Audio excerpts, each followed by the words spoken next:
નમસ્કાર ખેડૂત મિત્રો, ખેડૂતભાઈ ન્યૂઝમાં આપનું સ્વાગત છે અને હું છું કિશન પિંડારિયા। આજનો આ એક નવો જ સર્વેનો વિડીયો આપણે લઈને આવી ગયા છીએ। તો આજના આ સર્વેમાં આપણે ઘણી બધી વાત કરવાના છીએ અને એકદમ ડિટેલમાં આ વિડીયોમાં વાત કરશું, એટલે વિડીયો ખૂબ જ ઇમ્પોર્ટન્ટ તમારા માટે બનશે। વિડીયોમાંથી ઘણી બધી માહિતી મળશે, એટલે જરૂરથી વિડીયોને લાઇક કરી દેજો અને આપણા આ ચેનલ ઉપર તમે હજુ જો નવા હોવ તો આ ચેનલને પણ જરૂરથી સબસ્ક્રાઇબ કરી નાખજો, કારણ કે આ ચેનલ ઉપર આપણે ખેતી પાકોને લગતા રોજે રોજ અપડેટ આપતા રહીએ છીએ। આજના વિડીયોમાં જો આપણે ડિટેલમાં વાત કરીએ તો કઈ કઈ બાબતોને આપણે આવરવાના છીએ, તો લસણની બજારમાં કેવી પરિસ્થિતિ છે એની વાત કરશું, ત્યારબાદ ડુંગળીની વાત કરશું અને તલની પણ વાત કરવામાં આવશે, મગફળીની વાત કરશું અને છેલ્લે આપણે જીરાની પરિસ્થિતિ કેવી છે એની પણ વાત કરશું, કારણ કે જીરાની બજારો છે એ વધી રહી છે। તો આવનારા દિવસોમાં બજારોમાં કેવી પરિસ્થિતિ જોવા મળશે, કેટલો તફાવત જોવા મળશે, વધારો થશે કે ઘટાડો થશે, બધી માહિતી આજે આ વિડીયોમાં મેળવશું। એટલે પહેલાં તો વિડીયોને લાઇક કરી દો, ચેનલને સબસ્ક્રાઇબ કરી નાખો અને તમારા મિત્રોમાં વિડીયોને શેર કરી દો। તો ચાલો આગળ વધીએ, વિડીયોને એકદમ ડિટેલથી જાણીએ। સૌથી પહેલાં જો લસણ બજારની વાત કરીએ તો લસણમાં અત્યારે પરિસ્થિતિ કેવી છે। સૌરાષ્ટ્રમાં લસણ ઉપર ખેડૂતોની પકડ છે એ હાલમાં જોવા મળી રહી છે। લસણની બજારમાં નરમાઈનો માહોલ દેખાઈ રહ્યો છે। આપણા સૌરાષ્ટ્રના ખેડૂતો નીચા ભાવે લસણ વેચવા બજારમાં લાવવાને બદલે ઘરમાં સ્ટોક કરી રહ્યા છે। બજારમાં છે એ નરમાઈનો માહોલ છે, જેના કારણે ખેડૂતો છે એ બજારમાં લસણ લાવવાને બદલે ઘરમાં સ્ટોક કરી રહ્યા છે।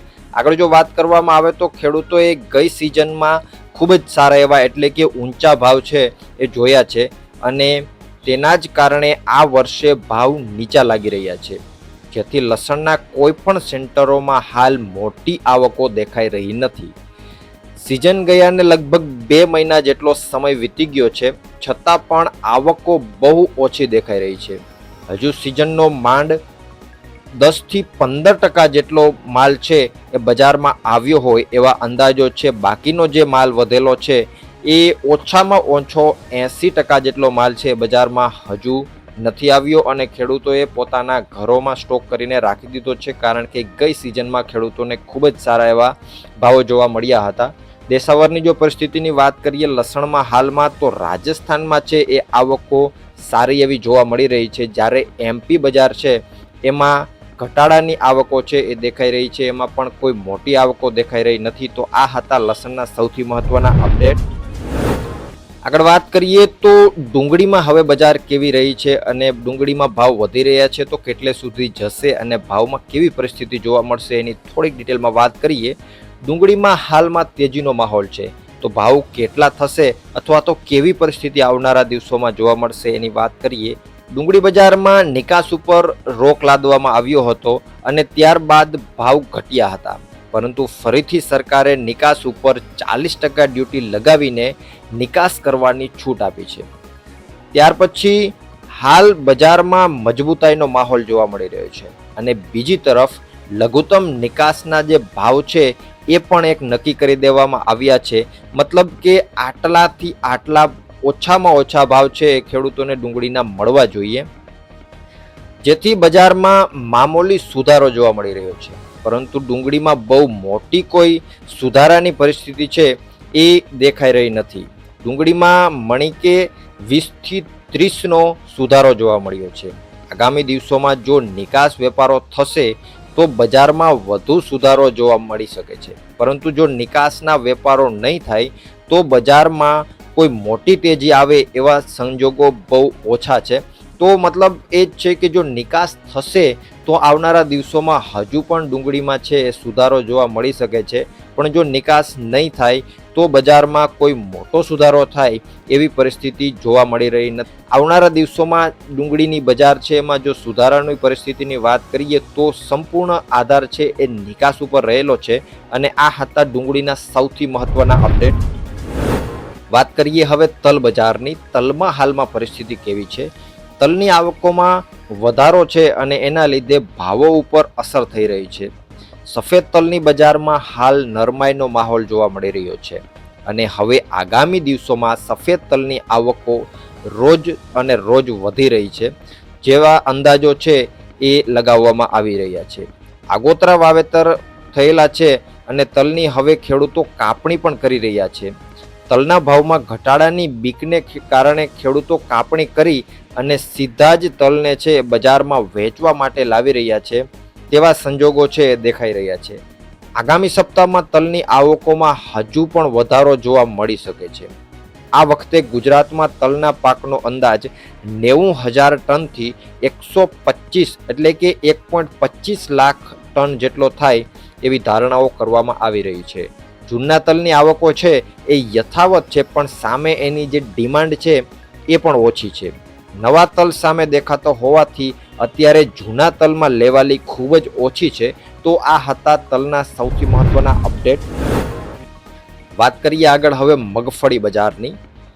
મગફળી બજારમાં મણે 50 રૂપિયાનો સુધારો જોવા મળી રહ્યો છે. ડિટેલમાં જો વાત કરીએ કે કઈ કઈ મગફળીમાં ભાવ છે વધારો જોવા મળી રહ્યો છે અને પરિસ્થિતિ કેવી છે. મગફળી બજારમાં આ વર્ષે ઘણા લાંબા સમયથી સામાન્ય વધઘટ જોવા મળી રહી છે. ખેડૂતોનું એવું માનવું હતું કે ચોમાસુ સિઝનના વાવેતર પહેલા મગફળી બિયારણ બારમાં વેચાશે, જેના કારણે બજારમાં ઉછાળાનો માહોલ જોવા મળી શકે છે. પણ એ ધારણા આ વર્ષે ખોટી પડે તો નવાઈની વાત ન કહી શકાય. કારણ કે દાણા બનાવતી મિલો પોતાને જરૂર પડતો હોય એટલો માલ છે ઓલરેડી સ્ટોક કરીને બેઠી છે. તો એ ગોંડલ જેવા પીઠાઓમાં 39 નંબર જે 20 નંબર મગફળી છે એની બજારોમાં થોડોક સુધારાનો માહોલ જોવા મળ્યો છે અને પ્રતિ મણે એટલે કે 20 કિલોએ 50 થી 75 રૂપિયાનો વધારો જોવા મળ્યો છે. પિલાણ બારની જો વાત કરીએ તો મગફળીમાં કોઈ મોટો વધારો દેખાયો નથી અને તે જે પડેલી પોઝિશન છે એ જ પોઝિશનમાં જોવા મળી છે. શરૂઆતમાં સારા ભાવ મળ્યા બાદ હાલ બજાર 1100 થી 1300ની સપાટીએ ઘણા લાંબા સમયથી સ્થિર થયેલી જોવા મળી રહી છે. તો આ હતા મગફળી બજારના સૌથી મહત્વના અપડેટ. વાત કરીએ હવે જીરા બજારની. જીરામાં અત્યારે પરિસ્થિતિ કેવી છે?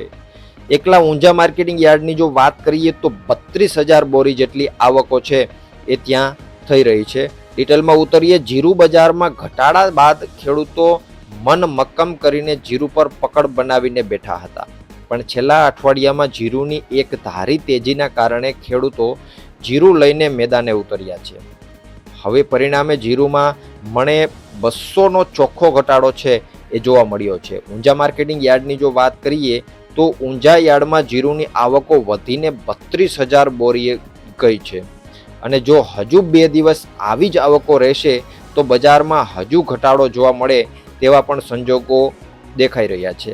હાલની પરિસ્થિતિએ ઊંચા ભાવે વેચાણ કરવા માટે વધારે પડતા સ્ટોકીશો અને ખેડૂતો બજારમાં આવી રહ્યા છે.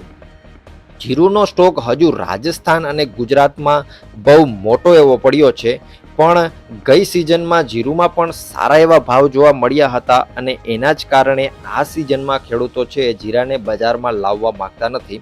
તો આ હતી અત્યાર સુધીની જીરાની સૌથી મહત્વની અપડેટ. વિડીયો જો પસંદ આવે તો વિડીયોને લાઇક કરી દેજો, ચેનલને સબસ્ક્રાઇબ જરૂરથી કરી નાખજો અને તમારા મિત્રોમાં વિડીયોને શેર પણ જરૂરથી કરી દેજો. આવતા અઠવાડિયે ફરીથી આપણે તમારા માટે એક નવો સર્વેનો વિડીયો મૂકી દેશું અને ત્યાં સુધી આખા અઠવાડિયાની અંદર જે નવા રેગ્યુલર વિડીયો આપણે આપીએ છીએ કપાસની પરિસ્થિતિના એ વિડીયાસ તો તમને જોવા જરૂરથી મળતા જ રહેશે. વિડીયોમાં અંત સુધી બને રહેવા બદલ આપનો ખૂબ ખૂબ આભાર.